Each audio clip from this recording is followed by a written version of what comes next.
इंसान, अल्लाह के साथ तू किसी और को माबूद न बना, अल्लाह के साथ तू किसी और को मुश्किल कुशा न बना, अल्लाह के अलावा किसी और के आगे तू हाथ न फैला। फत्तक़ुदा मज़मूमम मक़ज़ूला, वरना तू जलील हो करके बैठ जाएगा, रुसवा हो करके बैठ जाएगा। अगर तूने शिर्क कर दिया तो तेरी दुनिया भी बर्बाद हो जाएगी, तेरी आखिरत भी बर्बाद हो जाएगी। दुनिया में हो सकता है तू शादी के बाद कई साल तक औलाद की नेमत से महरूम था, बार बार तू अल्लाह से दुआएं कर रहा था और अल्लाह तेरी दुआ कबूल नहीं कर रहा था। तू मायूस हो गया और तूने जा करके किसी कब्र के पास, किसी मजार के पास, किसी पत्थर के बुत के पास, किसी पेड़ के पास जा करके हाथ जोड़ दिया और उससे जा करके तूने औलाद मांग ली। अब जाहिर है औलाद तो देने वाला अल्लाह ही है, मगर आपको जब कब्र के पास जाने के बाद औलाद मिलेगी तब आपका ईमान बर्बाद हो जाएगा और आपको ये लगेगा कि बाबा की ताकत से मुझे औलाद मिली है, इनके पास मैं आया था तब मुझे औलाद मिली है। अल्लाह तबारक व तआला तेरे ईमान को आजमाने के लिए जब तू किसी शिर्क के अड्डे पर जाएगा और वहां तेरी दिल की मुराद पूरी हो जाएगी तो तुझको ऐसा लगेगा कि यहां आने से मेरी मुराद पूरी हुई है। हालांकि अल्लाह ताला तेरे ईमान को आजमा रहा है कि तू तौहीद पर कायम रहता है या शिर्क के ऊपर चला जाता है। मेरे प्यारे साथियों, आज कितने मुसलमान हैं जो तौहीद के रास्ते से हट करके शिर्क के रास्ते के ऊपर चल रहे हैं। मुझे याद है 2009 में, आज से तकरीबन 15 साल पहले, मैं नागपुर एक मदरसे में पढ़ा रहा था। नागपुर के एक मदरसे में पढ़ाने के लिए, महाराष्ट्र के अंदर एक जगह है नागपुर, वहां पढ़ाने के लिए मैं गया था। तकरीबन 2 महीना वहां मैंने पढ़ाया था। उस 2 महीने के पीरियड में मैंने सुना वहां पे नागपुर में कि कोई एक बाबा है जिनका नाम है गंदा बाबा। बाबा का नाम क्या है? गंदा बाबा। और जिंदा इंसान था वो, और वो बहुत बड़े कीचड़ के बीच में रहता था, गंदगी के बीच में रहता था, और मर्द और औरतें उसके पास जाते थे और उसके सामने जाकर के अपनी मुसीबतें रखते थे, अपनी हाजतें रखते थे। और वो गंदा बाबा वो गंदगी, वो कीचड़ और वो नापाकी उठा करके जिस औरत को मार देता था, जिस मर्द को मार देता था, वो ये अकीदा रखता था कि बाबा ने मेरी मुराद सुन ली, अब मेरी मुराद पूरी हो जाएगी। और ये काम करने वाला कौन था? मुसलमान था। बाबा के बारे में तो नहीं पता कि वो मुसलमान था कि नहीं था, मगर बाबा के पास जाने वालों में अक्सर लोग कौन थे? मुसलमान थे। मेरे भाई, ये मुसलमान का हाल है। जितने शिर्क के अड्डे वहां पर मुसलमान आपको खड़ा हुआ मिल जाएगा। कितनी मुसलमान औरतें आपको कब्रों पर सजदा करते हुए मिल जाएंगी। कितनी मुसलमान औरतें पत्थर के बुत के आगे आपको हाथ जोड़ने वाली भी मिल जाएंगी। क्रिसमस का त्योहार मनाने वाला मुसलमान नौजवान भी आपको मिल जाएगा। याद रखो मेरे प्यारे साथियों, दुनिया के अंदर दौलत तो बहुत सारी दौलतें हैं, मगर सबसे बड़ी दौलत अगर कोई है तो ईमान की दौलत है। सबसे बड़ी अगर कोई दौलत है तो तौहीद की दौलत है। दुनिया की सारी दौलत कमा करके क्या करेंगे हम अगर हमारे पास ईमान की दौलत नहीं होगी, हमारे पास तौहीद की दौलत नहीं होगी। कल कयामत का दिन होगा, अल्लाह ताला पूछेगा, ऐ खैरूगंज के रहने वाले मुसलमान, तू बड़ा गरीब इंसान था, तू झोपड़ी में रहता था, तू महीने का 5-6 हजार रुपया महीना कमाता था, बड़ी मुश्किल से तेरी दाल रोटी चलती थी, तू मेरे पास क्या लेकर के आया है? वो खैरूगंज का एक कमजोर सा गरीब सा मुसलमान अल्लाह की बारगाह में कहेगा, अल्लाह मैं कुछ नहीं लेके आया हूं, मेरे पास धन नहीं है, दौलत नहीं है, खजाना नहीं है, बिल्डिंग नहीं है, मैं करोड़ों का मालिक नहीं हूं, लेकिन अल्लाह मैं तौहीद लेकर के आया हूं। तेरी तौहीद से कभी समझौता न किया, तेरे दर को छोड़ के किसी और के दर के आगे सर न झुकाया। अय अल्लाह मांगा तो तुझसे मांगा, अय अल्लाह दुआ की तो तुझसे की, अय अल्लाह भरोसा किया तो तेरे ऊपर किया। अय अल्लाह मैं तौहीद लेकर के आया हूं, मैं ईमान लेकर के आया हूं। और वो गरीब मुसलमान वो गांव देहात का रहने वाला गरीब मुसलमान जिसके पास कुछ नहीं था, कमजोर से मकान में रहता था, तौहीद लेके अल्लाह क्या जाएगा, अल्लाह उसको जन्नत में दाखिल करेगा। और वही वो आदमी जो मुंबई के और दिल्ली के और कलकत्ता के बड़े करोड़ों और अरबों के महल में रहता था, वो इंसान अल्लाह के पास आएगा और कहेगा, ऐ अल्लाह बहुत पैसे वाला हूं, बहुत दौलत है मेरे पास, बहुत बड़ा बंगला है मेरा। अल्लाह पूछेगा, तेरे पास ईमान है क्या, तेरे पास तौहीद है क्या, तू क्या एक अल्लाह को मानता था, क्या तू एक अल्लाह पर ईमान रखता था? वो कहेगा, नहीं है अल्लाह, मैं तो मुसलमान भी अपने आप को कहता था, मेरे नाम के आगे खान भी लगता था, लोग बड़े फक्र से भाईजान करते थे, और गणेश जी का त्योहार आता था तो मैं गणेश जी की भी पूजा करता था, मैं दिवाली भी मनाता था, मैं होली भी मनाता था, ऐ अल्लाह मैं नमाज भी पढ़ता था और बुत के आगे भी सजदा करता था, मैं सेकुलर मुसलमान था, मैं तौहीद का मतलब नहीं जानता था, मैं तो इंसानियत के नाम पे सबको सही कहता था। वो इंसान जो दुनिया में सबको सही कहता है और अल्लाह के आगे भी सर झुकाता है और पत्थर के बुत की भी इबादत करता है, याद रखो मेरे प्यारे साथियों, अल्लाह कुरान में कहता है, इन्नल्लज़ीना कफरू व मातू व हुम कुफ्फारुन फलन युक़बल मिन अहदिहिम मिल्उल अर्ज़ि ज़हबा। जो लोग ईमान के बगैर दुनिया से चले गए, कुफ्र की हालत में मर गए, तौहीद के बगैर मर गए, अल्लाह कह रहा है कि कल कयामत के दिन अगर वो जमीन भर के सोना भी अगर लेके आ जाए, फलन युक़बल मिन अहदिहिम, तो उनका जमीन भर के सोना भी अल्लाह कबूल नहीं करेगा। सब कुछ है तेरे पास, अगर तौहीद नहीं है अल्लाह ताला तेरा जमीन भर के सोना भी कबूल नहीं करेगा। हजरत आयशा अल्लाह के नबी से सवाल करती हैं, अय अल्लाह के नबी, अब्दुल्ला बिन जुदान बड़ा नेक आदमी था, बड़ा गरीबों की मदद करता था, दान करता था, खैरात करता था, गरीबों की यतीमों की मदद करता था। अय अल्लाह के नबी, क्या अब्दुल्ला बिन जुदान जन्नत में जाएगा? क्या उसकी नेकियां उसके काम आएंगी? अल्लाह के नबी ने फरमाया कि नहीं है आयशा, अब्दुल्ला बिन जुदान को उसकी नेकियां काम नहीं देंगी। क्यों? क्योंकि वो अल्लाह की तौहीद पर ईमान नहीं रखता था।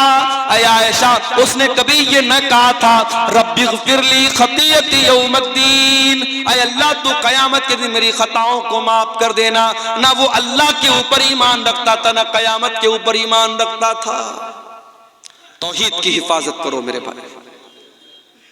मैं आज अफसोस के साथ ये बात कहना चाहता हूं कि अब हमारी शेरशाहबादी बरादरी में, हमारे अहले हदीसों में भी अब बहुत सारे ऐसे काम होने लगे हैं जो तौहीद के खिलाफ है। मैं देखता हूं, इसी फील्ड में रहता हूं, जब प्रोग्रामों में आता हूं मैं देखता हूं अब अहले हदीसों के घरों में भी बच्चों के गले में काले काले धागे और तावीज नजर आने लगे हैं। जिन घरों में औरतें जाहिल हैं, जिन घरों में औरतों को तौहीद के बारे में नहीं मालूम, उन घरों में बच्चों को तावीज भी पहनाया जा रहा है, उनको नजर का टीका भी लगाया जा रहा है, उनके हाथों में गंडा भी बांधा जा रहा है। मेरे प्यारे साथियों, कभी ये मत सोचना कि हम अहले हदीस हैं, हमारा अकीदा तो पत्थर की लकीर है, हमारा अकीदा कभी खराब नहीं हो सकता। अगर आपने अपने बच्चों और अपनी फैमिली के अकीदे पर ध्यान न दिया तो याद रखो मेरे प्यारे साथियों, हमारे और आपके घर में भी शिर्क आ सकता है। अगर इब्राहीम अलैहिस्सलाम जैसा पैगंबर अल्लाह से दुआ करता है कि ऐ अल्लाह मेरी औलाद को तो शिर्क से बचाना, ऐ अल्लाह वजुनूबनी व बनिया नाबुदल असनाम, मुझे और मेरी औलाद को बुत परस्ती से बचाना, शिर्क से बचाना। अगर इब्राहीम जैसे पैगंबर को ये डर है तो हमें और आपको अपने बच्चों के बारे में ज्यादा डरना चाहिए और हमें अपने बच्चों की और अपनी तौहीद की फिक्र करना चाहिए। अल्लाह ने पहली नसीहत की, ला तजअल मा अल्लाहि इलाहन आखर, अल्लाह के साथ किसी को शरीक मत करना। दूसरी नसीहत, वक़ज़ा रब्बुका अल्ला ताबुदू इल्ला इय्याह, तुम्हारे रब का ये हुक्म है कि इबादत करो तो उसी की करो, तौहीद पर कायम रहो। पहला भी हुक्म तौहीद का, दूसरा भी हुक्म तौहीद का। फिर तीसरा हुक्म दिया, व बिल वालिदैन इहसाना, और तीसरा हुक्म यह है कि अपने वालिदैन के साथ, अपने माता पिता के साथ तुम अच्छा सलूक करते रहना। जिस माँ ने 9 महीने तुमको पेट में रखा है, जिस बाप ने उंगली पकड़ के चलना सिखाया है, जिस माँ ने अपने खूने जिगर को दूध की शक्ल में तुझको पिलाया है, जिस बाप ने तेरे आराम की खातिर अपने आराम को कुर्बान किया है, उस माँ के साथ, उस बाप के साथ हमेशा अच्छा सलूक करना, उनको तकलीफ न देना। कभी पेट में गैस हो जाती है ना, इंसान बेचैन हो जाता है। कभी डॉक्टर के यहाँ जाओ तो सबसे ज्यादा आपको गैस के पेशेंट मिलेंगे। बड़े बड़े हॉस्पिटलों में चले जाओ तो सबसे ज्यादा भीड़ कहां रहेगी? पेट के डॉक्टर के पास रहेगी, गैस्ट्रोलॉजिस्ट के पास रहेगी। पेट के अंदर जरा सी गैस हो जाए, इंसान डॉक्टरों के पास भागता है। अगर 1 घंटा आपके पेट में कोई चीज रह जाए, आप बेचैन हो जाएंगे। मेरे प्यारे साथियों, जिस पेट में 1 घंटा तक आप कुछ हवाओं को अपने पेट में रहने नहीं देते, थोड़ी सी गैस पेट में बन जाए तो जीना हराम हो जाता है। उसी पेट में एक औरत 9 महीने तक अपने बच्चे को रखती है। जरा कैलकुलेटर ले जाकर के चेक कर लेना कि 9 महीने में कितने घंटे और कितने मिनट आते हैं। 1 घंटा आप अपने पेट में कोई एक्स्ट्रा बोझ नहीं रख सकते। मां अपने बच्चे को 9 महीने में तकरीबन 4000 से भी ज्यादा घंटे तक अपने पेट में अपने बच्चे को रखती है। और जब बच्चे को जन्म देती है तो समझो कि वो जीवन की बहुत बड़ी अग्नि परीक्षा देती है, अपने जिंदगी को दांव पे लगा देती है। और तब जाकर के बच्चा पैदा होता है। और वही बच्चा जब जवान होता है, उस मां को गाली दे के घर से निकाल भी देता है। वही बच्चा जब जवान होता है, उसी बाप के साथ बदतमीजी करता है, बाप को बुरा भला कहता है। और ऐसे भी बदनसीब बेटों को मैंने देखा है जिन्होंने अपने बाप के ऊपर हाथ तक उठाया है। याद रखो मेरे प्यारे साथियों, इस दुनिया में अल्लाह ने अगर हम पर एहसान किया है, हमें पैदा किया है, तो हमें पैदा करने का सबब और जरिया अल्लाह ताला ने हमारे माता पिता को बनाया है, हमारे माँ बाप को बनाया है। माँ के मरने के बाद माँ की तरफ से मदरसे में चंदा देने वालों, माँ की तरफ से मदरसे में बिल्डिंग बनवाने वालों, माँ की तरफ से इलाके में ट्यूबवेल लगवाने वालों, तुम्हारी माँ को तुम्हारे उसके मरने के बाद तुम्हारी नेकियों की जरूरत नहीं है। माँ की जिंदगी में माँ को तुम्हारी जरूरत है, बाप की जिंदगी में बाप को तुम्हारी जरूरत है। बाप जिंदा था, बिस्तर पे बैठ करके खांसता था, तूने 10 रुपए की दवा तक उसको न दी। माँ बिस्तर पे तड़पती थी, तो बीवी के साथ आराम से लेटा रहता था, तुझे माँ की कभी कोई चिंता न हुई। तू अपने बच्चों के साथ बैठ करके अच्छे खाने खाता था, तेरी माँ बेचारी कई कई दिन तक भूखी रह जाती थी। और आज माँ के मरने के बाद तू लाखों करोड़ों दान और खैरात में लुटा रहा है। बंद कर दे ये नौटंकी और बंद कर दे ये ड्रामेबाजी। तेरी माँ को तेरी इस ड्रामेबाजी की कोई जरूरत नहीं है, ना अल्लाह को कोई जरूरत है। वबिल वालिदैन एहसाना, अल्लाह दूसरा हुक्म ये दे रहा है कि अपने माता पिता के साथ अच्छा सलूक करो। अय अल्लाह, मेरी माँ 70 साल की हो गई है, बिस्तर पे पाखाना कर देती है। अय अल्लाह, मेरे लिए बड़ी तकलीफ का मौका आ गया, बड़ी आजमाइश का मौका आ गया, मैं क्या करूं?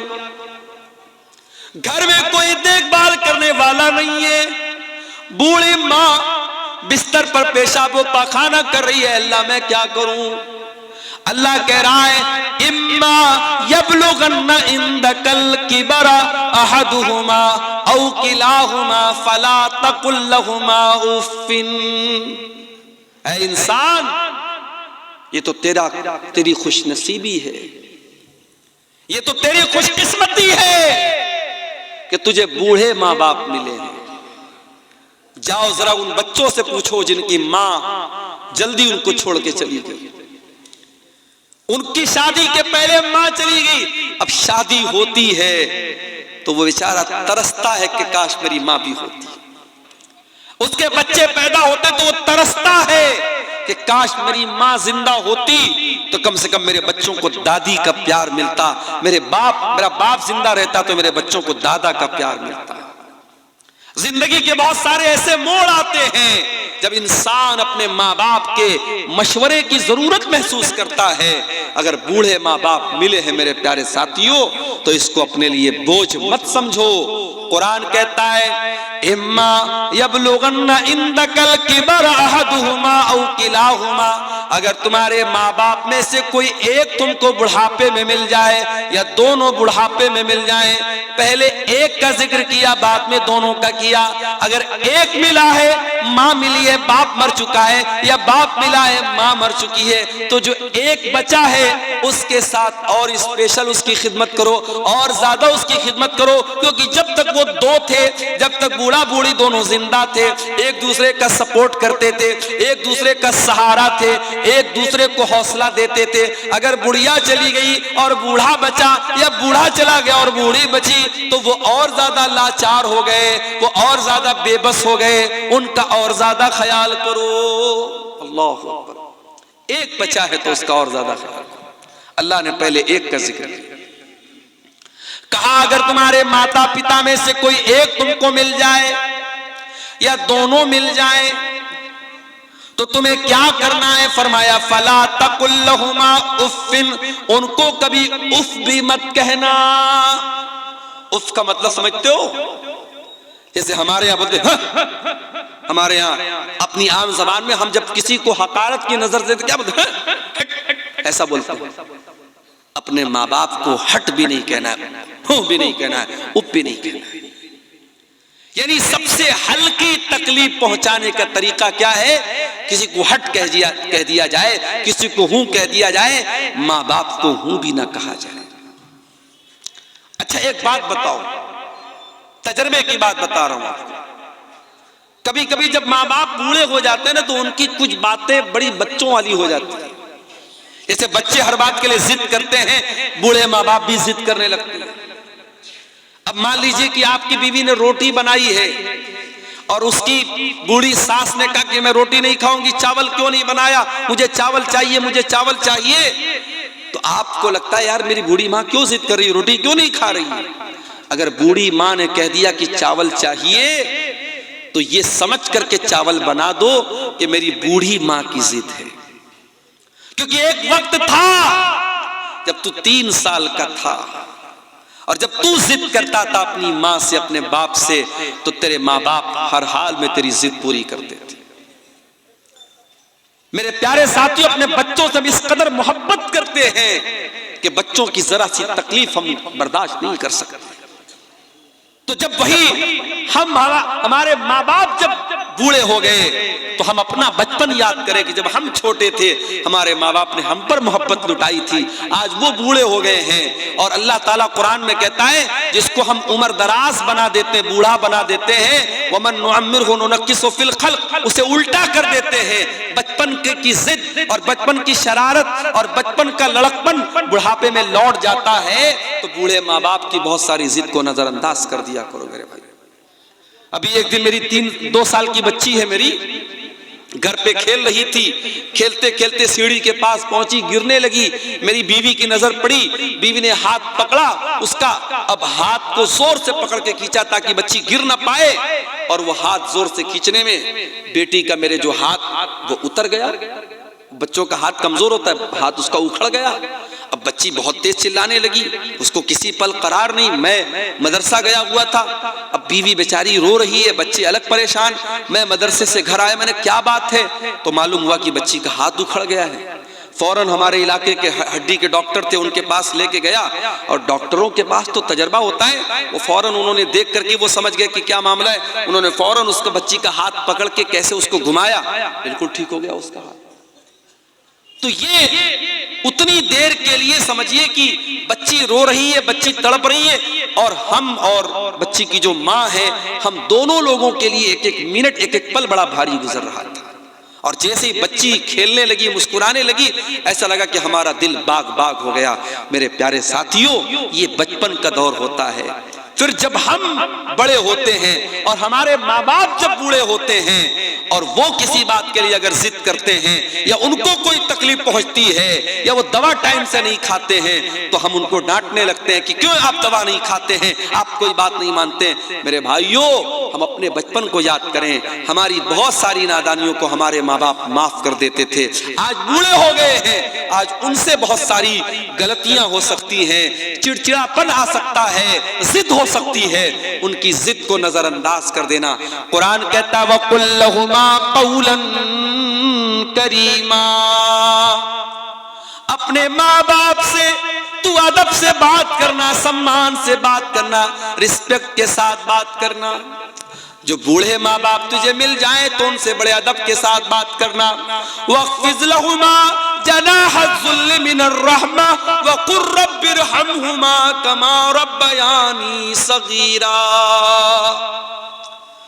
और ऐ इंसान, तू जितना बड़ा बन जाए, इलाके का एमएलए बन जाए, एमपी बन जाए, करोड़पति बन जाए, अरबपति बन जाए, जब अपनी माँ के पास बैठा कर, जब अपने बाप के पास बैठा कर, तो अपने आप को डाउन टू अर्थ कर लिया कर, अपने आप को झुका लिया कर, अपने आप को नरम कर लिया कर।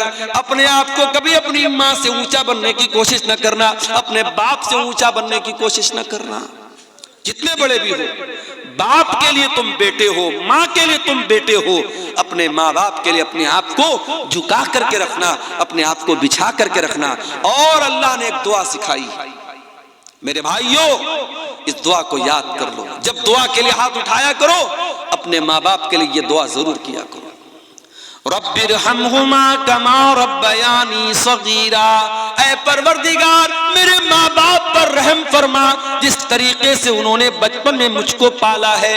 यानी हमारी ये औकात नहीं है, हमारी ये हैसियत नहीं है, हमारे बस की ये बात नहीं है कि हम अपने माँ बाप का बदला उतार सकें, उनके एहसानात को उतार सकें। हम अल्लाह के हवाले कर रहे हैं कि ऐ अल्लाह, तू हमारे माँ बाप का एहसान तू उतार देना, तू उन पर रहम कर देना। हजरत उमर ने एक आदमी को देखा था, अपनी माँ को अपने कंधे पर बिठा के खाने काबा का तवाफ करा रहा था। अपनी बूढ़ी माँ को अपने कंधे पर बिठाकर खाने काबा का तवाफ करा रहा था।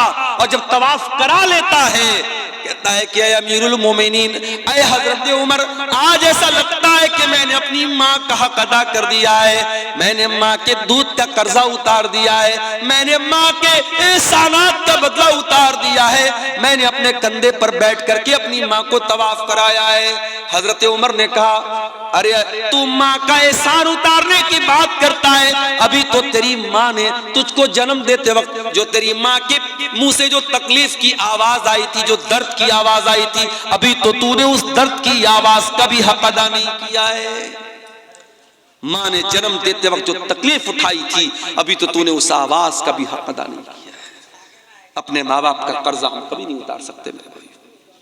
इसलिए अल्लाह कह रहा है कि माँ बाप के साथ भलाई करो, उनको कोई तकलीफ मत पहुंचाओ और उनके लिए दुआ करो। अच्छा, अब यहां पर एक सवाल, मैं अपनी माँ की बड़ी खिदमत करता हूं, मैं अपने बाप की बड़ी सेवा करता हूं, फिर भी मेरी माँ मुझसे खुश नहीं है, फिर भी मेरा बाप मुझसे खुश नहीं है, मेरे दिल में माँ बाप के लिए कोई बुराई नहीं है, मैं अपनी तरफ से बेहतर करता हूं, मगर मेरे माँ बाप मुझसे नाराज रहते हैं। अल्लाह कहता है, रब्बुकुम आलमु बिमा फी नुफूसिकुम इन तकूनु सालिहीन फइन्नहु काना लिल अव्वाबीन गफूरा। तुम्हारा परवरदिगार तुम्हारे दिल के हालात को भी जानता है, तुम्हारे दिल के अंदर क्या है, दुनिया को पता हो या ना पता हो, अल्लाह को तो सब पता है। अगर वाकई में तुम्हारे दिल में कोई चोर नहीं है और दिल में तुम्हारे माता पिता का सम्मान है, माँ बाप की इज्जत करते हो, माँ बाप का हक अदा करते हो, और फिर भी माँ बाप को तुमसे शिकायत है, तो कोई मसला नहीं, अल्लाह माफ करेगा, क्योंकि तुम्हारे दिल के हालात को अल्लाह जानता है। तो ये दूसरी नसीहत है मेरे भाई। तीसरी नसीहत, व आतिज़ल कुर्बा हक़्क़हु वल मिस्कीन व इब्नस सबील, और अपने रिश्तेदार को भी उसका हक दो, और गरीबों को भी उनका हक दो, और मुसाफिरों को भी उनका हक दो। माँ बाप के बाद अल्लाह ताला ने रिश्तेदार का जिक्र किया है।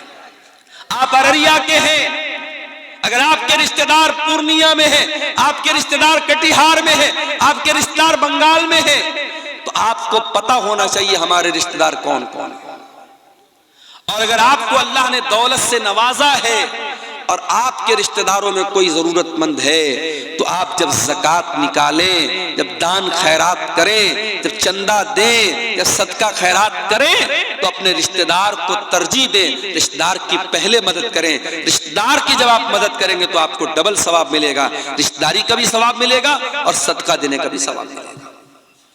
आज बड़े अफसोस की बात है, एक इंसान मदरसे में बढ़ चढ़ करके हिस्सा लेता है, मस्जिद बनवाने में बढ़ चढ़ करके हिस्सा लेता है, और उसका अपना सगा भाई बेचारा परेशान हाल है, दाने दाने का मोहताज है, उसके बच्चे भूखे रहते हैं, उसके पास ढंग का मकान भी नहीं है। मेरे प्यारे साथियों, ये इंसानियत नहीं है, ये इस्लाम नहीं है, ये शरीयत नहीं है कि आप पेट भर के खाना खा लें और आपका अपना भाई भूखा प्यासा रहे। अल्लाह कह रहा है वह आतिज़ल कुर्बा हक़्क़हू, अपने रिश्तेदार को उसका हक दो, वल मिस्कीन, और जो गरीब लोग हैं, जो मिस्कीन लोग हैं, जो समाज का दबा हुआ तबका है, उसकी तुम मदद करो।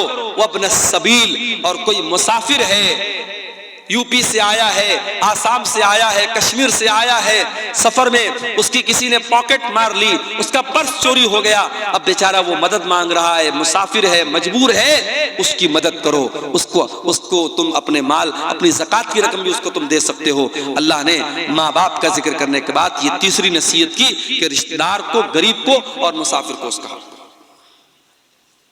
उसके बाद चौथी नसीहत, वला तुबस्सिर तबजीरा, और अल्लाह के बंदो, माल के अंदर फजूल खर्ची ना करना, नाजायज जगहों पर अपना माल खर्च ना करना। इन्नल मुबस्सिरीन कानू इख्वान अश-शयातीन, बेशक फजूल खर्ची करने वाले, शराब पर पैसा लुटाने वाले, ज़िना पर पैसा लुटाने वाले, लड़कियों के नंबर पर रिचार्ज करवाने वाले, नाजायज रिश्ता बनाने के लिए अय्याशी करने वाले और हराम जगहों पर पैसा खर्च करने वाले, इन्नल मुबज्जिरीन कानू इख्वान अश-शयातीन, वो शैतान के भाई हैं। पैसा हमारा नहीं, कोई ये न कहे पैसा मेरा है, नहीं, हमारी क्या औकात है मेरे भाई, पैसा अल्लाह का है, अल्लाह ने हमको दिया है, अल्लाह ने हमको दिया है। अल्लाह चाहता तो हमें ना देता। और ये भी याद रखो, दुनिया में दौलत इंसान के टैलेंट से नहीं मिलती, इंसान के इल्म से नहीं मिलती।